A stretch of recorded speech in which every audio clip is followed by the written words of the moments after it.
Berikutnya kami persilahkan dari UPN.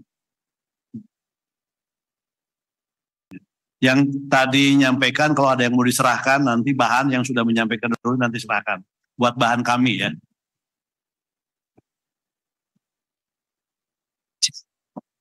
Bapak Dewan, misalnya teman-teman mahasiswa di OKPC Indonesia. Assalamualaikum warahmatullahi wabarakatuh. Shalom, Swastiastu, salam kebajikan, salam sejahtera untuk kita semua. Izin, kawan-kawan, kawan-kawan dari Universitas Jakarta dan dalam aliansi Universitas Jakarta, kampus dan Putra Jakarta kampus Purwakarta. Pada di sini tentang aspirasi masyarakat secara kumulatif kita akumulasikan dalam bentuk kajian politik dan hukum dari Putra Jakarta. Inilah adalah negara kami.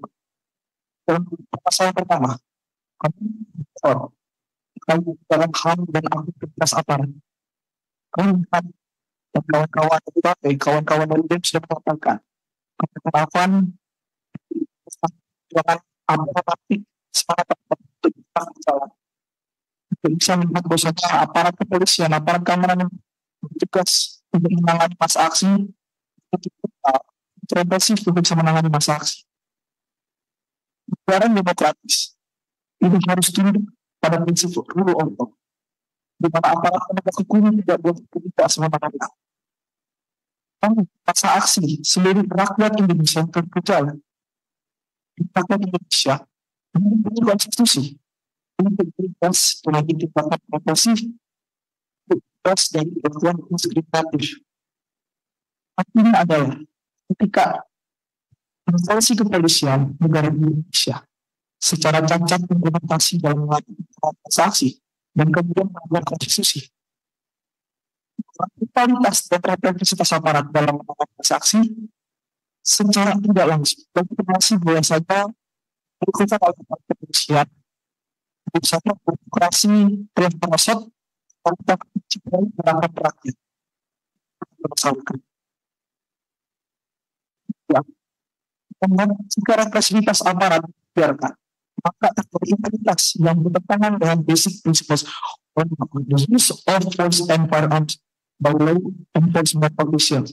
Artinya represivitas aparat apabila kita biarkan, kalau aparat ketika menyerap masa aksi apa kita buat, apabila kita biarkan, sama saja kita melegitimasi bersama aparat kepolisian para saksi itu sah secara impunitas. Kita akan itu untuk analisa kami Pak. Kami yang pertama, kami khusus pansus hak asasi manusia untuk mengawasi kasus tewasnya Alvan Purnama dan korban represivitas lainnya di seluruh Indonesia. Pak Bapak Dewan untuk bisa berkomunikasi dengan Presiden, untuk bisa mendesak Bapak Presiden untuk bisa membentuk tim investigasi. Presiden sudah menyatakan posisi kualifikasi pakar. Hal ini telah ada psikologis masa aksi gerakan rakyat Indonesia. Kita berharap misalnya perlu ada yang ada jawaban apa yang disampaikan oleh Bapak Presiden Prabowo Subianto, bahkan indikasi makar tersebut.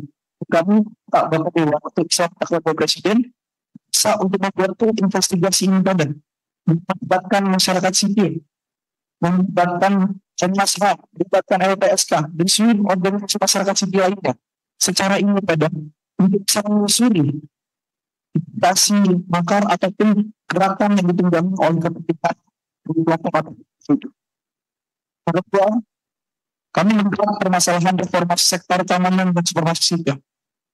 Normalisasi keterlibatan TNI dan Polri dalam ranah sipil melalui revisi legislasi mengancam prinsip supremasi sipil. Sama militer, profesionalisme militer, terjamin jika militer dibatasi pada urusan pertahanan, bukan politik sipil. Dan kami juga melihat konstitusi negara Indonesia menegaskan supremasi sipil dalam pasal 30 ayat 2 Undang-Undang Dasar 1945. Usaha pertahanan dan keamanan negara dilaksanakan melalui sistem pertahanan dan keamanan rakyat semesta dengan TNI dan Polri sebagai alat negara. Dan akhir, kami melihat Rancangan revisi Undang-Undang Polri dan Rencana Penyiaran memperluas kewenangan tanpa kontradiksi kementerian state authoritarianism. Artinya apabila revisi Undang-Undang Polri dan Rencana Penyiaran tanpa kontrol dan tanpa ada substansial akan memberikan konsekuensi yang bisa ada pada pemerintah. Kita melakukan untuk semua komodir atau diaspirasikan. Dan kami itu yang pertama DPR menolak pasal-pasal dalam RUU Polri, RUU RUU Penyiaran yang memperluas kewenangan aparat di luar fungsi konstitusional. Kedua, pemerintah melaksanakan security sector reform dengan pilihan operasi DPR, pembatasan peran militer dan batas apa. Ketiga, Presiden menegaskan komitmen politik atau sipil dengan melakukan penempatan TNI dan Polri dalam jabatan sipil. Itu kalau kita melakukan ditambahkan. Ya, izin Pak. Perkenalkan nama saya Raul, saya dari keluarga Masyarakat Peran Jakarta. Bahwa kami juga melihat bagaimana krisis legislatif dan juga krisis kepercayaan publik terhadap DPR, Pak. Bahwa kami melihat sebagai yang diwakilkan, bahwa kami nggak bisa atau mempercayakan bagaimana suara-suara kita akhirnya didengar. Kami melihat bahwa DPR larut Pak dalam kepercayaan. Bahkan membahas kenaikan tunjangan di tengah krisis. Hal ini terpuruk kepercayaan publik terhadap DPR, Pak. Bagaimana DPR harus bisa menghentikan wacana kenaikan tunjangan dan buka audit atas seluruh fasilitas dan penggunaan APBN. Lalu selanjutnya, kesejahteraan sosial ekonomi dan kebijakan yang pro rakyat, Pak. Kebijakan pemerintah lebih pro elit, mengabaikan kelompok produktif seperti pekerja formal. Bahwa kami minta di sini, bagaimana kami yang diwakilkan itu merasa bahwa suara kami akan diberi, Pak. Juga bagaimana RUU yang progresif seperti RUU perampasan aset, RUU perlindungan RT, RUU masyarakat adat terhambat, sementara regulasi bermasalah, RUU Polri, RUU Penyiaran justru dipercepat. Bahwa kami juga meminta bagaimana dalam pembentukan undang-undang ini kita seluas-luasnya partisipasi publik, Pak. Banyak cendekiawan yang hari Indonesia, banyak di situ unsur politik yang bisa menghasilkan suatu kebijakan yang dalam pro rakyat, Pak. Lalu ada proyek strategis nasional yang merampas masyarakat, Pak. Bahwa bagaimana banyak pengajian dan akhirnya menjadi konflik agraria, Pak. Dan saya harap itu bisa dikaji ulang, Pak. Bagaimana banyak masalah-masalah mana yang ada di Indonesia. Dan yang terakhir, saya harap ini bisa kita semua bagaimana kita bisa mereformasi partai politik kita. Karena yang saya lihat dan saya cermati dan menjadi kajian bersama dan teman-teman bagaimana pos politik ataupun harga ataupun kepentingan ataupun pemilu pada hari ini itu sangat mahal. Dan ketika dia terpilih, dia harus mengembalikan dananya, lalu dia membuat kebijakan sewenang-wenang. Maka dari itu, partai politik yang bertanggung jawab atas dasar daripada negara ini. Akhirnya tidak muncul kader-kader ataupun tokoh-tokoh politik yang membawa ataupun hanya sebagian elit. Bahwa semua wakil rakyat harus bisa menyuarakan kepentingan rakyatnya, Pak. Itulah yang menjadi beban kami dan harapannya bisa terpenuhi. Bahwa hari ini kita berkumpul kita kami menyatakan juga perlawanan-perlawanan yang ada di luar. Tapi perlawanan-perlawanan yang dalam kita lakukan dan kita bisa bersama-sama. Hidup mahasiswa, hidup rakyat Indonesia. Terima kasih. Dan ada yang mau disampaikan? Kami percaya Bapak Dewan dengan Bapak Podil apa yang menjadi tuntutan kami menjadi aspirasi kami menjalankan representasi yang substansial. Dan kami percaya Bapak bisa menyampaikan kepada pemerintah eksekutif untuk bisa mengakomodir seluruh aspirasi seluruh tuntutan dari masyarakat. Khusus kami di sini menyuarakan aspirasi masyarakat kami, Pak. Terima kasih. Itu Pak.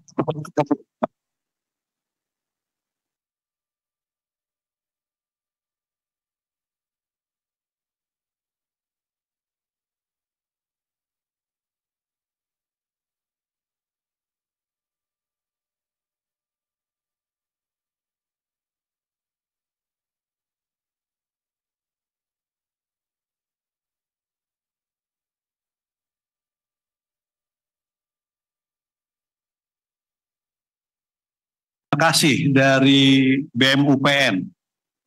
Ya, 1, 2, 3, 4, 5, 6. Ya, silakan depan dulu, habis itu kacamata sebutkan nama. Saya bilang 1, 2, 3, 4, 5, 6 ya.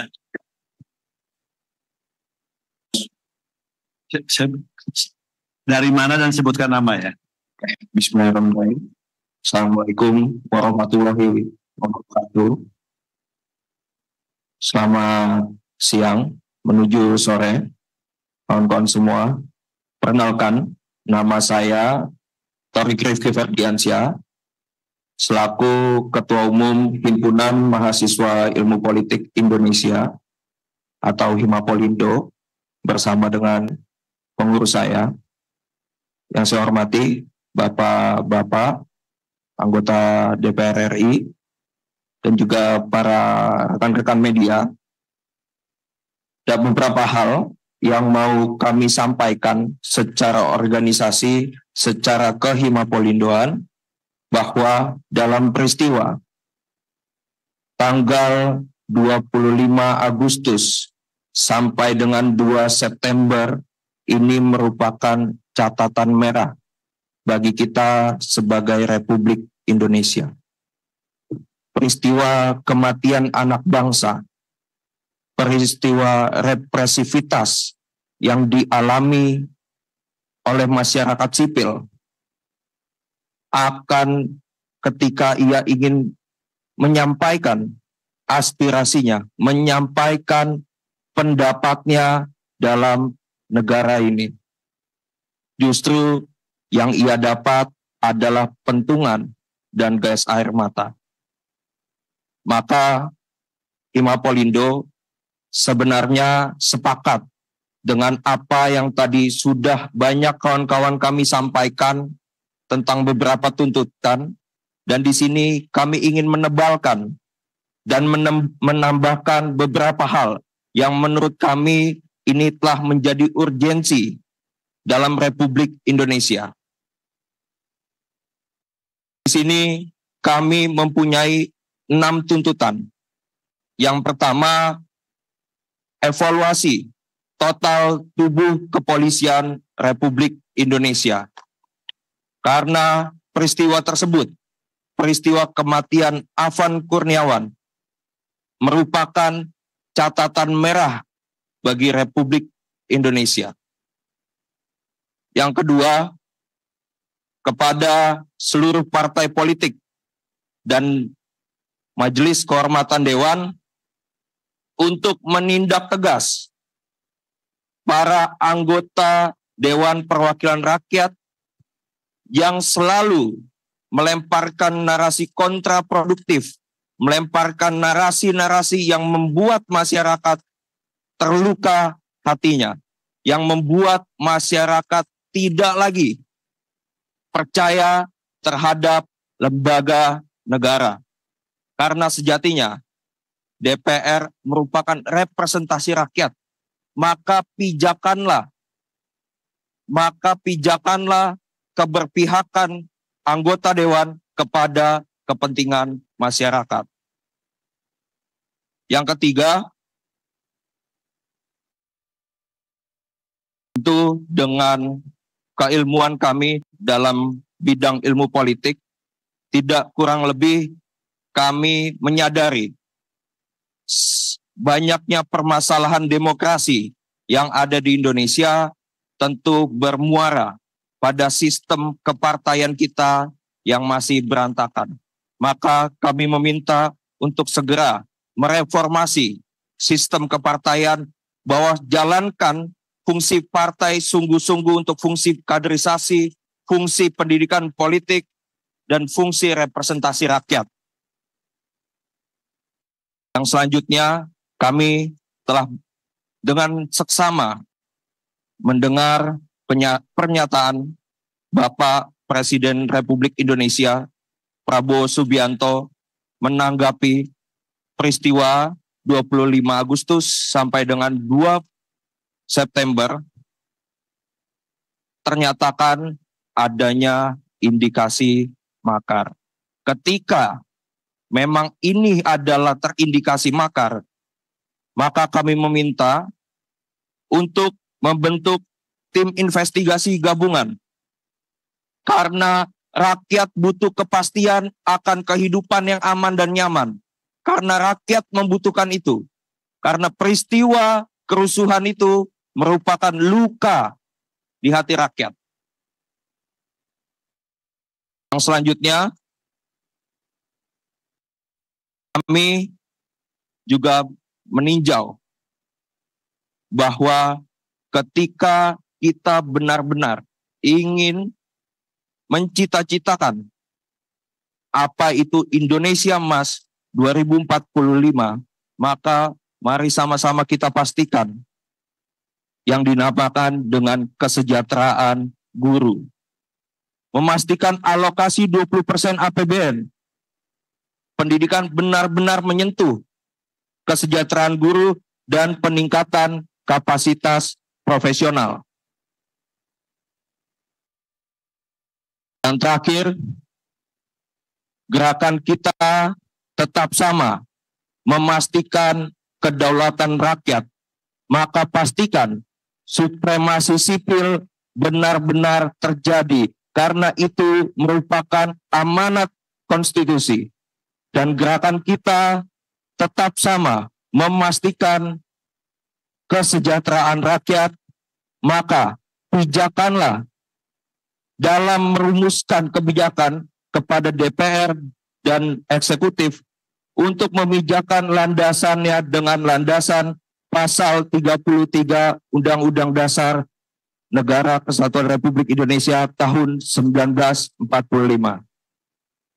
Mungkin itu saja yang dapat saya sampaikan. Kurang lebihnya mohon maaf. Wassalamualaikum warahmatullahi wabarakatuh. Siswa, hidup rakyat Indonesia. Sedikit saya akan sampaikan, menyerahkan rekomendasi dan kajian dari Himapolindo.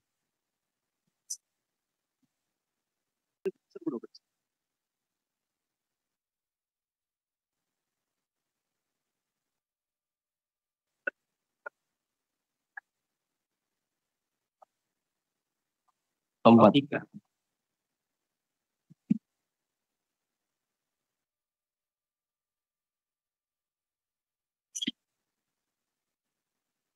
Terima kasih dari PPM Himapolindo, Saudara Thorik yang sudah menyampaikannya. Berikutnya silakan. Ya,